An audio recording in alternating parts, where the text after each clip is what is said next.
nu så jeg jo lige, du stod nede i køkkenet og ikke lavede noget. Og fordi når jeg laver squats, jeg vil godt tænke mig... Jeg laver squats, så er jeg sådan lidt... Men er det bedre for vindmodstand, hvis jeg gør sådan her, ikke? Så op og ned. Men jeg kan... Men prøv at se, hvad jeg tænker. Hvis man gør sådan her, hvor man sådan slicer gennem luften, ikke?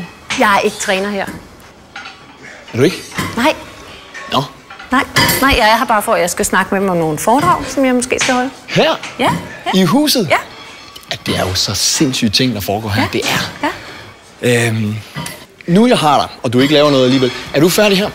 Prøv at flytte dig lidt. Prøv at se her, Charlotte. Prøv at se, når jeg laver dem her, der er virkelig der er mange kilo på.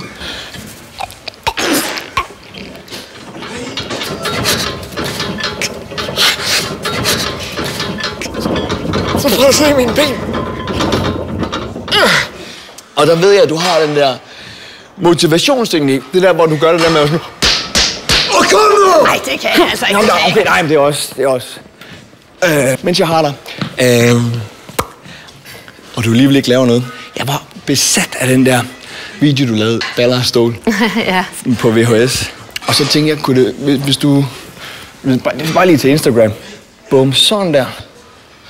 Og så bare sige, Baller og Stål! Ej, det gider jeg fandme ikke. Hvorfor ikke? Det er jo mere til Instagram. Det er jo... Stop. Vi lige vil lave en video.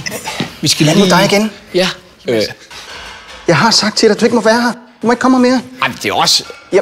svært, når hun siger, hey, skal vi ikke lave Instagram-video? Den er god med dig. Det går hun. Ja. Nu må du altså gå, Geo. Ikke for noget, men jeg føler mig faktisk lidt svag. Du ser ellers utrolig frisk ud. Bror, jeg savner jer jo. Jeg savner dig. Jeg savner stedet, okay? Vi savner dig alle sammen. Er det rigtigt? Ja, men du må leve dit liv. Ikke? Du må se at komme videre. Ja. Center for Kræft og Sundhed. Et sted, du får lyst til at blive hængende.